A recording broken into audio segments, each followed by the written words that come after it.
Okay, welcome. We're open the meeting now at 6 o'clock, which is our posted time for the Zoning Bylaw Review Committee. So tonight's meeting is a presentation about the proposed zoning bylaw revisions that are on the warrant for the special town meeting. What we'll do tonight, I'll do a little introduction of the members of the committee that are here, and also, and then we'll go to just a brief overview of how we got to where we are, what the Zoning Bylaw Review Committee was charged to do, and how long it's been in existence. And then Cody has a PowerPoint presentation that will hit the highlights of what we have in changes. We'll then open it up to questions and comments for anyone who may have a suggestion or a question for us. We expect that this will be also presented at town meeting. The entire meeting tonight is being recorded and will be available, I assume, tonight at some point by the time we're done. So, my name's John Bruno. I'm a member of the Board of Selectmen, a member of the Zoning Bylaw Review Committee. The committee consists of 5 members, one of whom is not here. That'd be Jeremy Gillespie, but otherwise, Jerry Joy on the end, Jim Walters is next to him, and Frank Johnson, and myself and Jerry Gillespie were the comprised members of the voting members of the committee, rather. To my left is Town Administrator Cody Haddad, who was a non-voting member of the committee. To his left is Town Council Rick Huxham, who was also a non-voting member of the committee and very involved. We also had assistance from at the time, Building Commissioner Ed Bailey. So we've had a lot of people to meet on this. This committee was originally constituted in June of 2013, and it was comprised of various other types of members. The committee has been in existence since that time. In 2023, the Board of Selectmen was inquiring as to what had happened with the zoning bylaw review, since it obviously was an important issue to be addressed. Since nothing had really happened, we reconstituted the committee, made it smaller, made it more responsive to the Board of Selectmen, because it is a committee whose purpose was to advise the Board of Selectmen as far as whether or not to make a recommendation on the zoning bylaw changes. We've been meeting since July of 2023, have gone through the bylaw extensively. Essentially, it's been not rewritten, but reorganized with some additional, with some additions to it, and I don't think too many deletions. I'll now pass it over to Cody, and you can, if you go through your PowerPoint, just to give us the highlights. Sure. Thanks, Mr. Bruno. So, just want to start and reiterate what the scope and purpose of the Zoning Bylaw Review Committee was. The presentation should be on both screens. If anyone is having a hard time reading it, there's a couple copies up front here as well. So, again, really ensuring that our zoning is compliant with Massachusetts general law. Creating clarity in reading and understanding the zoning bylaw, remove areas of contradiction throughout the bylaw and maintain consistency. And I just want to make note that there's no proposed changes to any of the underlying zoning or the zoning map within the town of Halifax.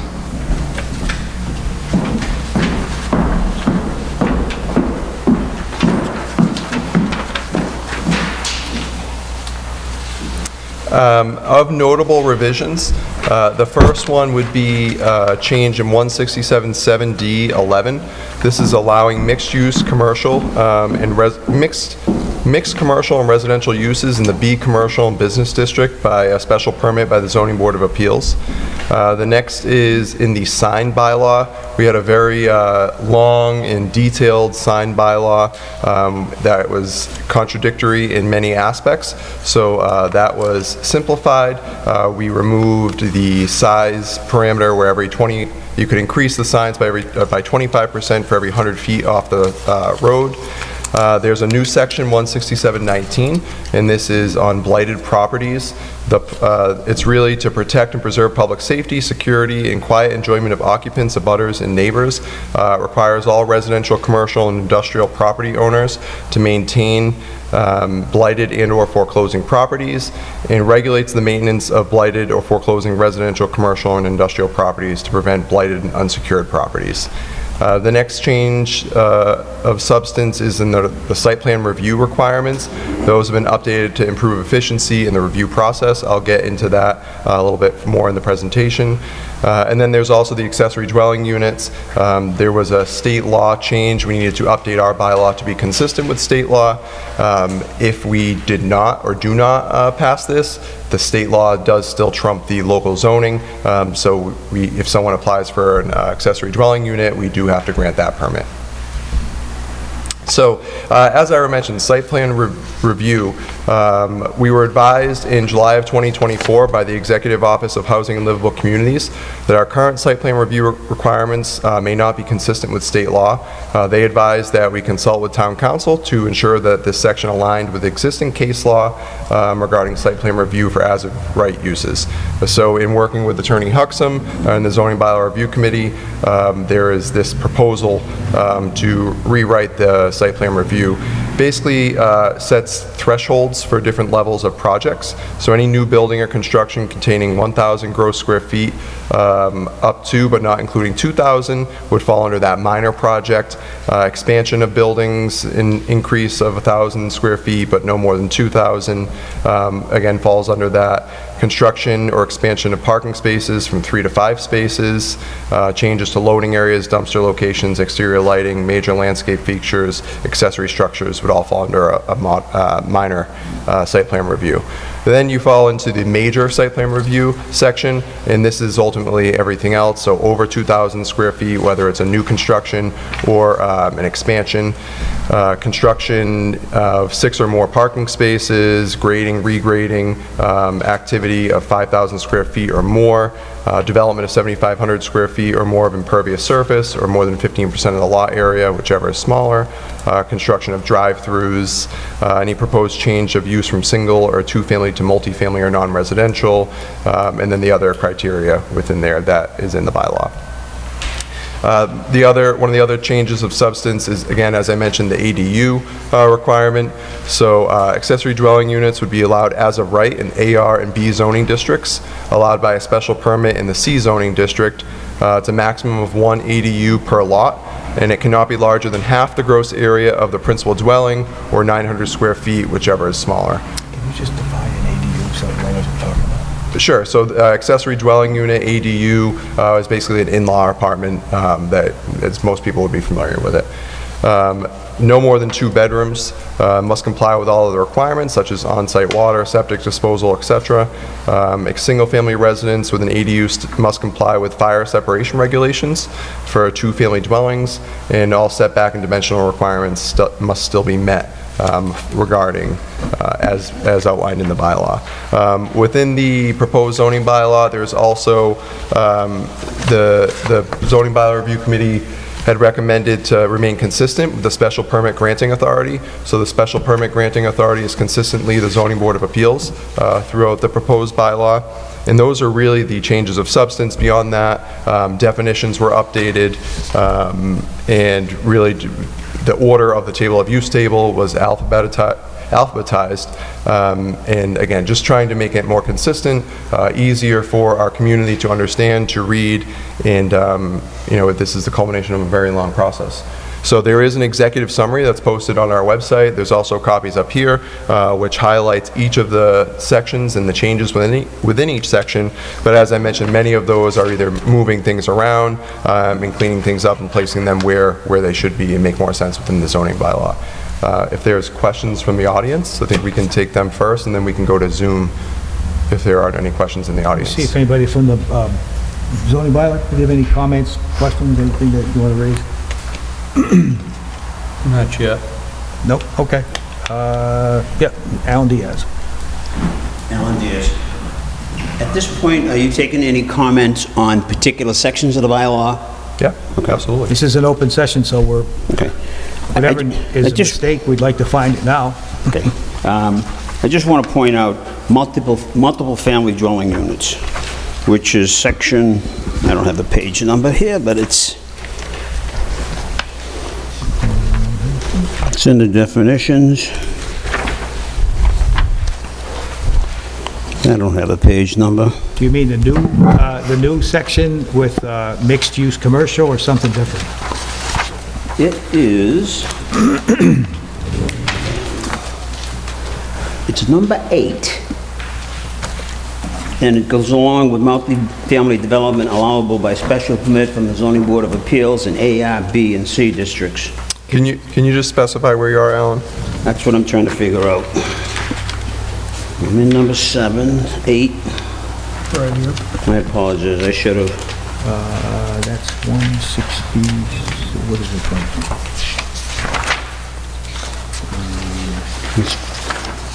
It's beyond the table of use regulations. 67.7. 167.7, is that where you are? It's not 167.7. It's right after the marijuana establishment. Number 7 is marijuana. Yes, exactly. It's number 8, multifamily developments. There was 2 questions that I had on this. I did review that. There's been substantial litigation on this particular subject, and I didn't find in here where the language was cleaned up regarding a lot and then a complex and a multiple family dwelling. You know, I know the town has spent considerable amount of money on litigation, but this section of the bylaw is not consistent with the court decision from last year. The court, and I have the decision, I'm sure the town has it, the definition of a lot in multiple family was very contentious during that litigation. And then buildings on a particular lot, the number of buildings on a lot.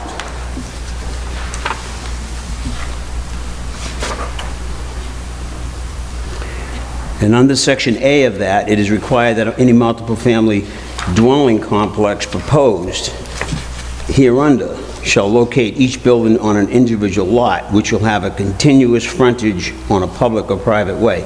I think that language has been there consistently, but the court made a decision, and there is no definition of complex, and this bylaw was not clear as far as the lot. And that is spelled out in that decision. What decision are you referring to? The Andrews case. With Halifax? Correct, Town of Halifax versus Gordon Andrews. Well, I think Attorney Huxham's law firm was involved in that, so maybe you can... Yeah, so that case involved, a particular property and a particular, set of facts. So that doesn't necessarily mean that there should be a change to the bylaw regarding that, first of all. I mean, we can certainly take another look at that case to see in regard to this section, but, that was a very complicated, factually, procedurally situation that applied to a particular property and a particular set of facts. Okay, and I agree with that, but I think in the court decision, it clearly stated that the town failed to define a complex, so that should probably be considered. Is that what your recommendation is that the word complex should be defined? I think the word complex should be defined, and I think that should be cleaned up so that the one individual unit on a multi-family dwelling should not be on a lot. Basically, this is what it says. And I think in the court decision, it said that if that's the case, then you could put one unit on a 10-acre lot. So I just think that needs to be clarified, just so that it prevents any further litigation. And I think the court in their decision, basically it said, page 13, we conclude that where the ordinance clearly defines multifamily developments and the proposed project fits the definition and complex is undefined, and there is no concrete reason to compel the conclusion that the proposed plans show a complex. So, looking at this and looking at that, you ought to consider maybe cleaning this up a little bit. Because it didn't look like it made very many changes in the multifamily bylaw. That's correct. Yeah. Okay. We go on to that same paragraph 8, subsection F, that 80% of the lots be perked in a 200 by 200 foot grid. I did a lot of research on that, and that came out in the master plan back in the 80s. Why it's there, my opinion, is to prevent multifamily developments. This particular regulation section makes no sense, and I have never seen this particular regulation in any other town. What would you change it to? Pardon me? What would you change it to? What should it say? Basically, if the lot perks, it perks. It needs to perk in the septic area, it needs to perk in the stormwater area. To take a 10-acre parcel and say that 80% of it needs to perk doesn't make a lot of sense today. I can see 25 years ago, if you try to prevent building, then you could take large parcels. But we're confronted with lots that pretty much every one of them has wetlands. So if you can't perk in the wetlands, then technically you can't put a multifamily development if you had 10, 12, or 14 acres. So how that got in the master plan, I don't know. Isn't the perk, I kind of remember, maybe 10 or 15 years ago, that that the town adopted some regulation relating to perk tests. I can't remember the specifics about it. Yes, back when the 95 code came out, Title V, the latest version, Halifax had a bylaw that you needed 6 foot above the water table. And that precluded a lot of land from being built. When the town adopted Title V, they went back to the 4 feet. So wouldn't this section F deal? It doesn't really need to be in there. Well, yeah, that's what I'm saying, like, the Title V exists independent of whatever we do here. We have to still live with Title V. Does it do away with this? No, because Title V is strictly with your septic system. So if you got a 10-acre lot and it's a multiple family dwelling, you might be able to get an area in 3 acres that'll perk. So you would take and put all your septic systems in that 3 acres. This is asking you to make sure that everything perks. And the perk criteria is quite different. I mean, we have modeling that you have to account for. So, like I say, how it got there, it's been a bone of contention for a number of years, my experience on the Board of Health. So, I don't really think it needs to be there, but, you know, that's clearly up to you guys. Number 11, mixed commercial and residential uses allowed in the B commercial and business district. I didn't find on the schedule use where you created a B commercial. I did find it under the sign bylaw, so I don't know if you wanted to keep that as B and commercial or strictly business. Just the next, It just might be an just go error. right down the list to the next page. Let me just go to what? 167, 7.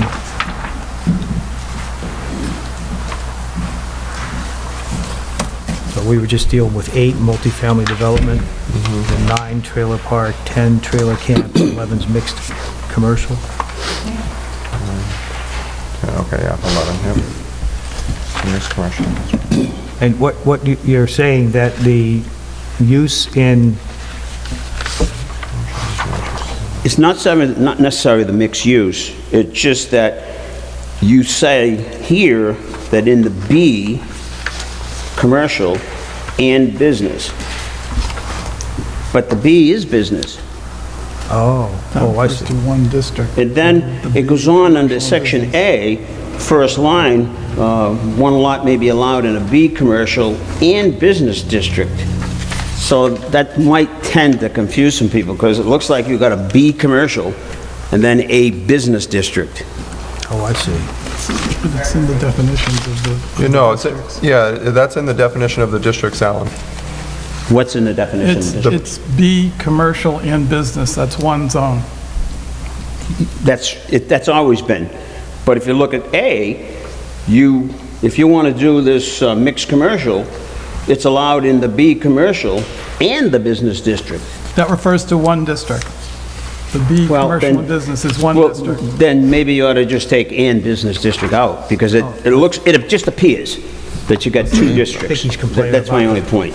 Just the, But, so, the way it's written. under enumerations of district, 2, it's B, commercial and business, that's the name of it. Okay, So that's... we're referencing the name of the district. Is that under the sign? But only thing I found was under the sign section, you list B/commercial. No, under enumeration of districts, Article 2, 167-4, where it Okay. lists each of the districts. It goes, 1 is AR, agricultural, residential, 2 is B, business and commercial. Or, Okay. I'm sorry, commercial and business. Okay, so under paragraph A, should you have both B commercial and business? Yes, because that's referring to the name of the district. But you only have one district. This shows you have two. No, it doesn't show that Okay, too. It's I mean, just I'm one. just pointing it out. The name of the district is B, commercial and business district. Correct. That's the name of the district. We're not referring to two districts. The "and" is in the title of the district. Okay. B, That's commercial and business district. maybe that's a, Under Article 5, 16710, paragraph K, under B, paragraph K, clear height of any foundation. where are you now? Article 5. Article 5, 16710. 16710. I should have numbered these pages, that would make things better.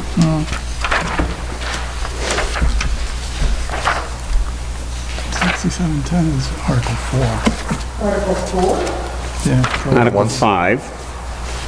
So under 167. 16710, general density regulations, we're going to go to Article 4. I think it's Article 4. K. Is that Article 4, 16710? I'm sorry. Yeah. Article 4, okay, Article 4.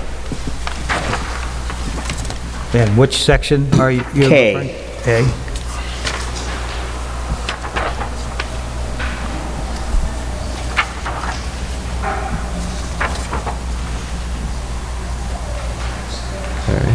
Clear height of any foundation or any structure built within the unit. Go ahead. Basically, this has been, hasn't been a major problem. It has been subject to some litigation. The clear height of the foundation, it's been interpreted that when we're digging holes for foundation, that we're going to use the center of the lot for the clear height of the foundation, because if you're on some sort of a slope, then based on this regulation, you must take the highest point of that slope for your 2 feet above the top of your foundation, and then the end of your house could be 4 feet out of the ground, or 4 feet. So it's always been a little bit of a problem. I think the last few building inspectors have allowed that if you utilize the center line or the center of the structure, you can use that as the 2 feet. So, How would you rephrase that? center line. I would just add that 2 feet above the crown of the road and the center line, which abuts the front line.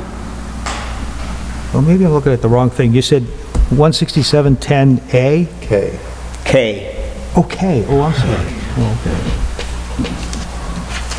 So, must be no less than 2 feet above the center line, because it says the crown of the road? Crown of the road. Yeah. But the center line of the crown. Center line of the crown. Okay. Crown of the road is in the center of the road. Yep. Okay.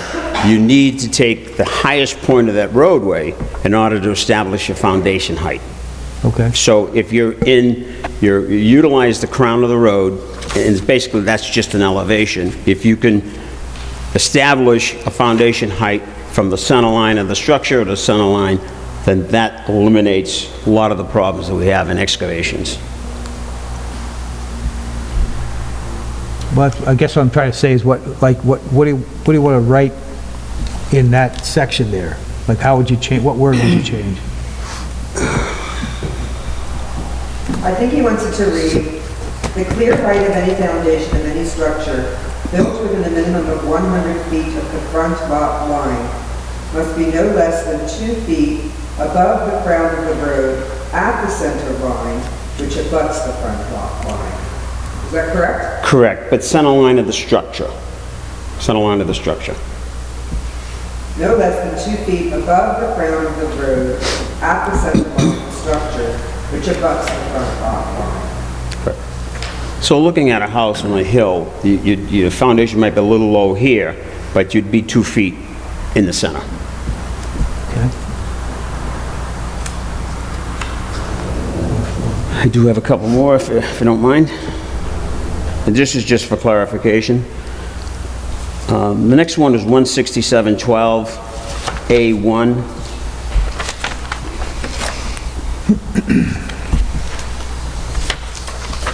No accessory building or structure with a floor area greater than 884 square feet. Now, I haven't gone through this 100%, but if you're considering ADUs as an accessory structure, this would conflict with that. I believe the intent of this number of years ago was to limit the size of garages. So you just might want to look at that to see if it doesn't conflict with the ADU regulations, because they're 900. And I think, I'm looking at this, and I only got it a few days ago, your ADUs are going to be considered accessory dwelling units? I think so. Actually, I don't think that they are, because under this new law, accessory dwelling units are allowed as of right. So to be an accessory structure, you have to be, have a principal, and it's like a particular thing, an accessory structure. So I would say probably that ADUs are not accessory structures. Okay. I mean, I can see the inconsistency that you're Correct. that you're And this is just food for thought. It's up to the board or the committee. Yep. Okay. Under 16712C, multifamily development, number 2, again, it has the 200 by 200 foot grid, which to me was kind of an anti-building sentiment that was in. It's probably over 40 years since we've had a master plan, so. And your recommendation would be just to eliminate that section? Yes, yes. That makes no common sense at all. Could you repeat that, please? I know, it's zoning, I said, it doesn't make any sense at all, but, having it perked. He wants to eliminate point 2.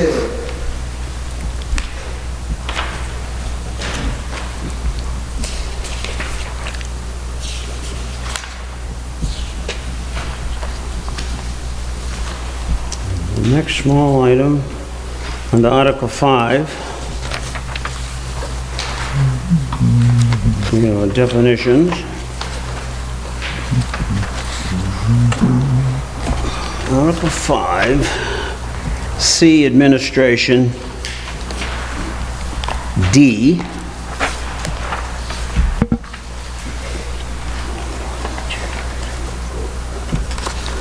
line 5. I think you just need to delete that.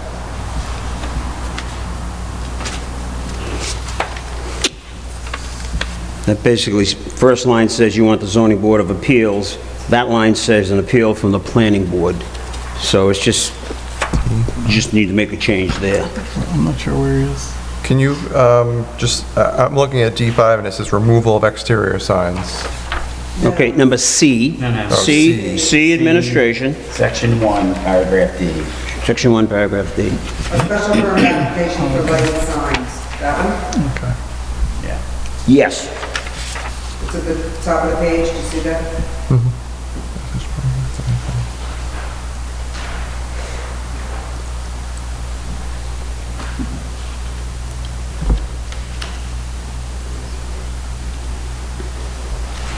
Yeah, that last, See the fifth that line? last sentence, yep. Says planning board. I think you meant to put zoning board of appeals there. Yep, it's a good catch.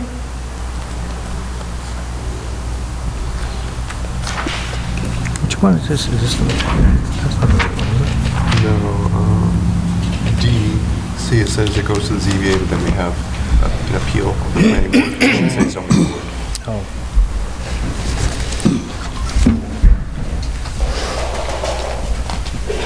Continue? Okay. Same section, number 4, movable portable signs.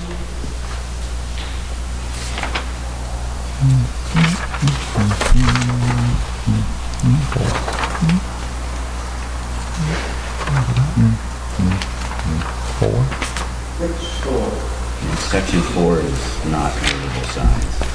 Into E, general standards for types of exterior signs. Section 4 is illumination standards for exterior signs. 167, 13, section 4, right? I'm sorry, say that again? So you're asking about 167, 13, section 4. No, it's E, General standards for specific types of exterior signs? yes. What's that? What's the reference there? And then in paragraph 4, movable portable signs.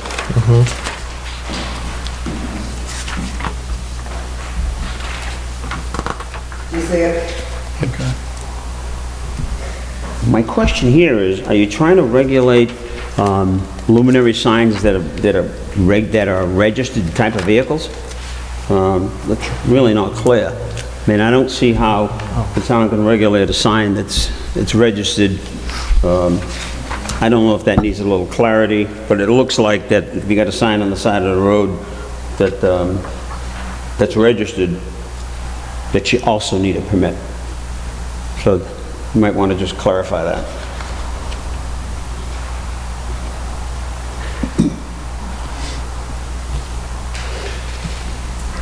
I'm not sure I understand that.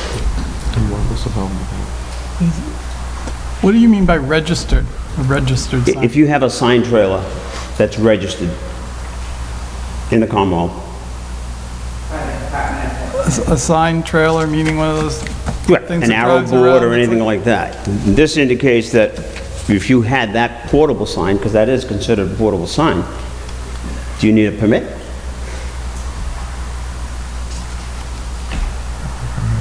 I would say yes.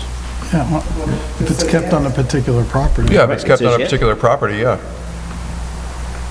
How do you regulate the motor vehicle? I mean, You're not regulating the sign aspect of the motor vehicle. okay, as long as you're aware of it, I don't think you can, but that's okay. Last but not least, same section, 7, political signs. It doesn't appear that you did any work on this, and this section does need some clarity. B, signs no earlier than 45 days has been ruled unconstitutional. The maximum amount of 2 signs per lot per cause is allowed. That has been ruled unconstitutional, and I got some case law if you want it. And those are my only comments. You know, this political sign section is very brief, but you got to consider some of the First Amendment rights. Not that I agree or not, you know, with the signs in front of people's houses, but this particular section doesn't comply with any of the First Amendment rights now. I mean, you can't regulate when they can put a sign out. You can't regulate the size of the sign in the sense that it's political. So you don't like the whole section? It's not very much. I'm just going to bring it to light. I mean, if you want to try to regulate political signs, that's up to the town. But based on, you know, A, unlighted, you probably can do that. B, no. C, sign size, no. And then you go to section D, 2 signs per lot, no. You know, E and F are fine. You know, and there's some directives from the ACLU, which I'll leave if you want. Are you saying you think that this section doesn't conform with the law, or you just don't like it? Which? No, it doesn't conform with the law, with case law. It doesn't conform at all. Okay. I don't think we changed that. That was something that was already there. Right, it's so, in the current bylaw. yeah.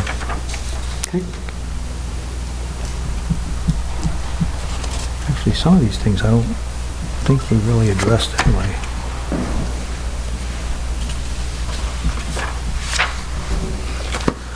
Okay? That's it for me on the zoning That's it? part. That's it. Okay, thank you. Thank you. I have one question, Mr. Diaz. Yeah. You were referencing the Andrews versus the Town of Halifax case. Do you know if the land court has entered the orders as the case was remanded back to them? Oh, yeah.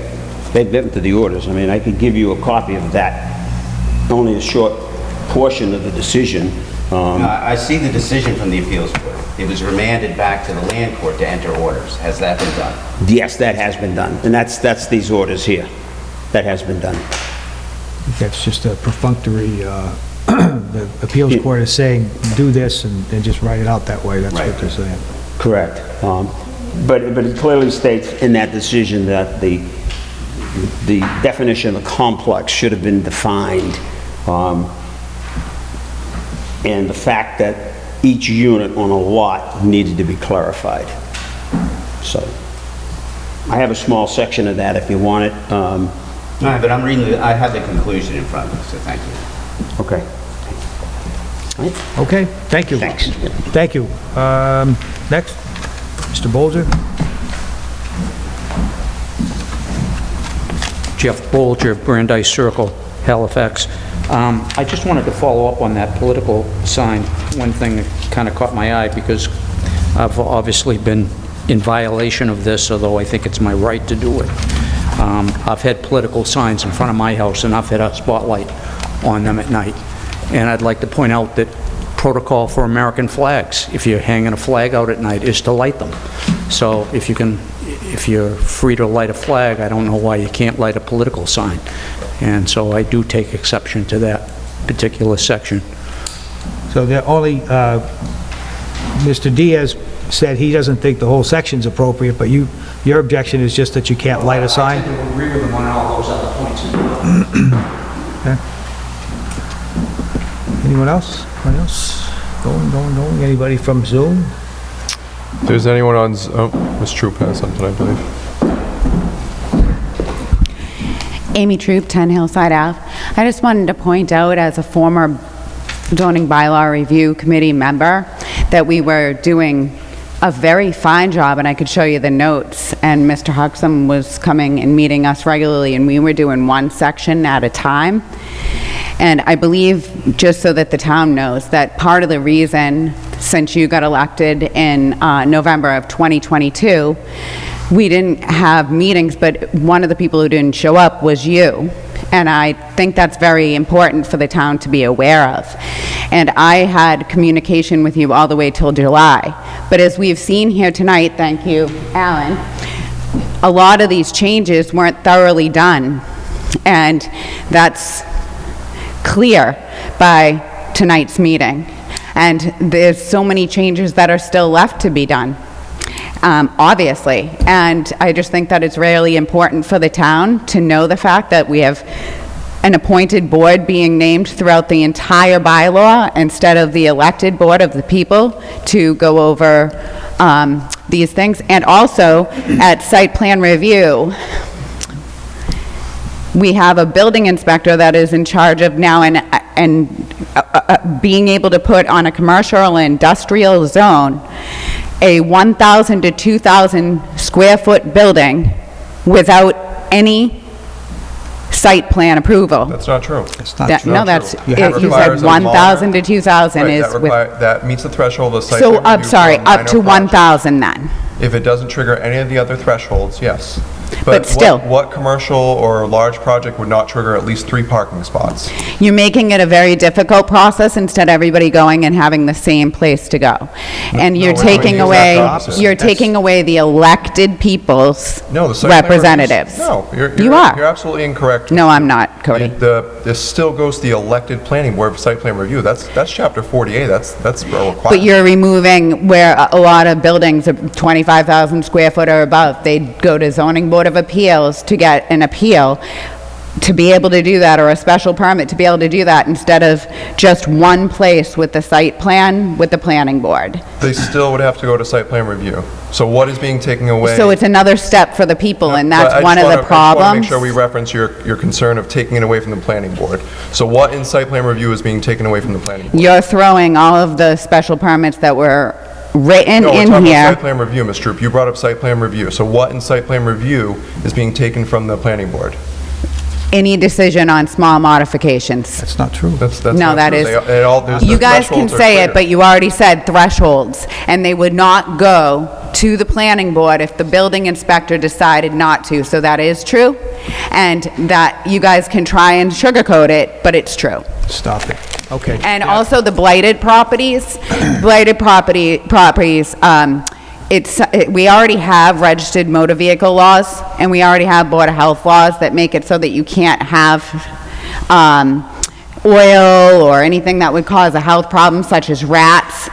And it also has in there other refuse that could be determined and interpreted by said building inspector. And there have been a number of people that are around this town that have been harassed on that. And they've won lawsuits. Examples of a Yes, number of... Oak Street in Halifax, there was and it wasn't even, but they were getting harassed, and they went to court, and they actually won.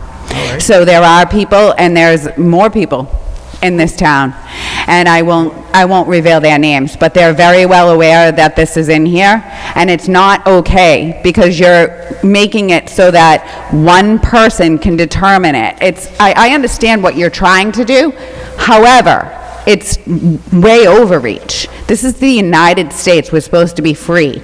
If there is a health problem, great. We already have registered motor vehicles. You can't have a certain amount on a property, and you have the right to do something about that already. It is dangerous to say that maintenance, what is maintenance? What is maintenance? Buildings that are collapsing are already going to be determined not livable, so you're giving a lot of power, and the municipal liens that can be put on these people's property can make it really detrimental for people to be able to afford to live in their homes, which they might already be having problems if they have certain maintenance issues. I mean, could it be the fact that there's peeling paint? Who knows? Because it's very unclear, and it's very broad, and it's dangerous. That and the fact that mixed use is also being linked to a overlay from the 3A MBTA Act, and it is a way that other towns have been giving compliance through it. Yes, because I do all my research and I talk to the lawyers, John. And this is a way, and it is actually written out. You can see it on Halifax community page. I shared that. And so this is a way, and it's a link in for MBTA 3A, because basically what's happening is now you're allowing mixed use, like on Route 27 in Hanson. That is basically what we have already stated in December of 2024, 700 to what, 12? That we don't want that type of thing in Halifax. So, you know, putting it in there is sort of a little bit sneaky. A lot of the people in Halifax are extremely concerned about that. And so basically, there is a lot of issues with this that are still to be worked out. Thank you.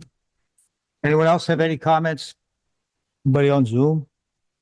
Let's see. Anybody on Zoom have any comments or questions? If you do, you just can raise your hand or speak up.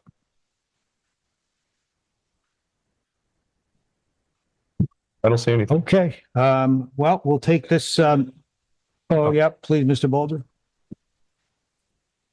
I just kind of, Jeff Bolger again from Brandeis Circle. With these ADUs, I know just in my own neighborhood, there's a number of single-family houses that are clearly being used as multi-family houses with builders or whatever living in the house, as well as people who are related to each other. This is going on all over the town.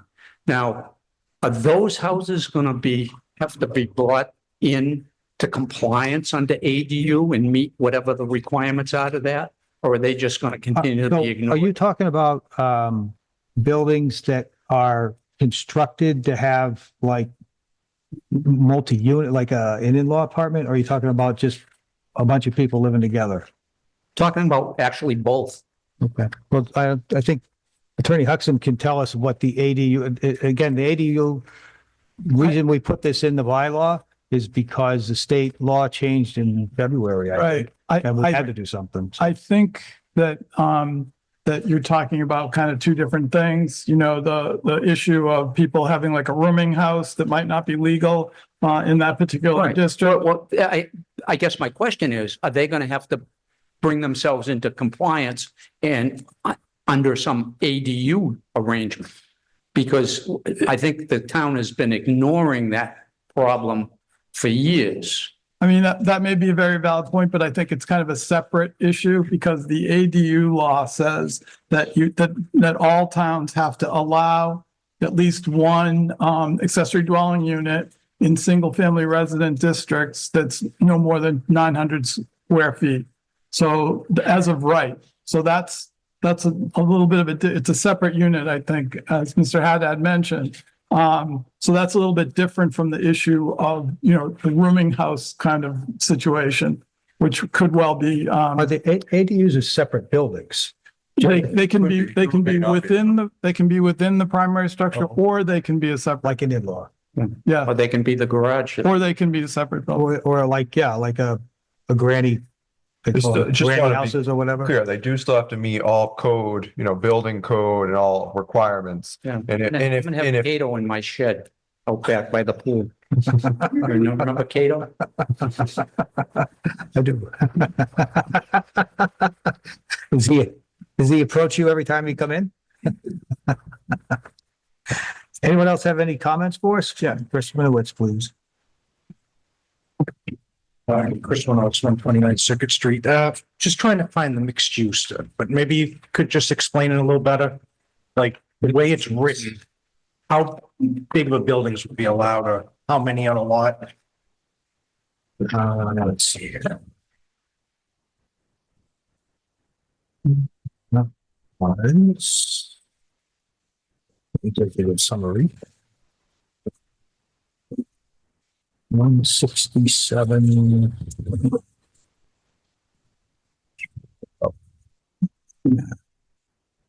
Let's see. Mixed use is 167, 7D. Mm-hmm.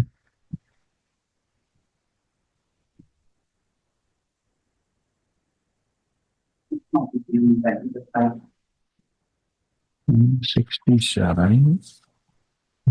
Paragraph 11. 7. So you're talking about mixed commercial residential use? Yes, the one with like a business in the That would bottom. be number 11. Number 11. Yeah.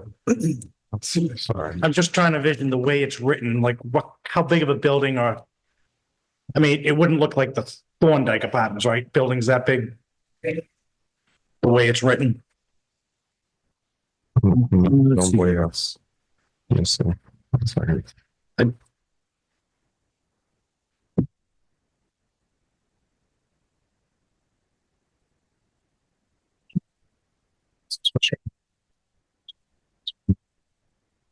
Oh, where the, So the units would be, as defined in here, would be limited to 2 units per acre as far as the residential units. The commercial aspect would still have to comply with everything of the commercial, zoning bylaw. So if it met the thresholds of the square footage for like site plan review, it would still have to go through that process. And then again, the residential side is limited to 2 units per acre. 2 units per acre, so not like what's going next to Grill 58. No. And again, it can't Still just talking be. a smaller business. No, and you can't just have residential. The idea is you would have, business, right? Businesses on the first floor, the businesses have to be on the first floor, and then you could have residential on like the second floor. Again, with that maximum 2 units per acre on the lot, for the lot. Because I was just trying to picture like near Hanson, the train station, there's business below, but there's like 20 or 30 apartments above it. Right. In this bylaw That wouldn't they'd allow have it. to have a pretty large parcel to do something like that, because it's two units per acre. Okay. clarification on that, they can have the zoning board of appeals give them a special permit to have more than that 2 units. Says a special permit granting authority finds that more than 2 units per acre would not be detrimental to the neighborhood. That's true. Any other comments? Okay, anybody from the board have anything to say? No? Yes, no? I'm hearing Hello, nothing. yes, I'm on Zoom. Who was that? Can you hear me? Yes, we can. Oh, hi, I'm Deborah Pasquale, 9 Ocean Ave, Halifax, and I'm very concerned about changing the zoning bylaws. I think when the vote came in December, there was an overwhelmingly turnout of people, residents from the town who were against overbuilding our town and voted against the 3A. This seems very similar to me. That's just going to allow more overbuilding that our infrastructure cannot handle. And that would also raise our taxes and price people out of their homes when their taxes are raised. We moved to a small town because that's what we liked about Halifax. And of course, the turnout in December showed the overwhelming feeling of the residents of Halifax that they believe they do want to keep their town a small town. And the overbuilding also, I am concerned that there are a lot of wetlands in Halifax and that the overbuilding would be detrimental to caring and taking care of protecting the wetlands of Halifax. Also, I'm wondering why I received an email about this meeting after 5 p.m. today. And I had no idea about it until after 5 p.m. today. And I think you would have had a larger turnout at this meeting today if the notice was a little more adequate. And that's all I have to say right now. I'm sorry, did you have more to say? No. Okay, just so everyone's clear, this has nothing to do with the MBTA that recommended zoning change to conform with the MBTA was rejected by the town in December. It's not part of this new Well, bylaw. it's a zoning change. It has everything to do with Well, not the that. same idea, the same thing, overbuilding homes, Okay, well, in any event, overbuilding our town. the MBTA has nothing to do with this. It's not in this bylaw. It's just not. So we're not proposing it. We're not making any recommendation on it. It's, that's a dead issue as far as we're concerned. So. I just want to note, we posted notice of this on April 16th and an email went out on April 16th of this meeting. We've mentioned it at several board of selectmen meetings. Tonight, Planning board meeting. Planning board meeting. A reminder did go out this evening. That's accurate, but that was not the first notification. We sent out notification initially on April 16th. And that was all posted on the website as well. Okay, does anyone else have any other comment? Oh, yeah, Mr. Snowbus. Ellen Snowbus, 106 South Street. Pardon my mask, but I have a bad cold. Still wanted to come. I want to commend the group that worked on this. I think you've done an excellent job of cleaning up the bylaws. And my biggest point is, if we had a good, solid master plan, much of this work would have been done in a more comprehensive way. And you've done the best you can. And many people in town appreciate that. The fact that we don't qualify for state grant to pay for a master plan is on us. And I think that's really a shame, but getting a new master plan should be the top priority for the town. I think the master plan has always been in our hope to be able to get it done, but we just haven't haven't had an opportunity, we just haven't had it revised since 1990 something, I think. Good news on that front, actually, just this evening. So, master plan has certainly been a top priority. Obviously with lack of being eligible for grant funding, we spoke with our state reps to see if it was something they could include in the budget for this year. And literally just before this meeting, I had a conversation with Representative Lenatra, and she was able to get that included in the House's budget. So, you know, it does still have to go through the Senate, but we feel pretty good that it should make the cut. And that would give the town $50,000 to update our master plan. So hopefully that comes through. Okay, no one else has any other comments or questions for us? Then I will take a motion to adjourn this meeting. Second. Motion, a second. Any discussion by the board? All those in favor say aye. Aye. Opposed? It's unanimous. Thank you all for your comments and coming. We will review the comments to see if we can make some alterations if necessary before town meeting.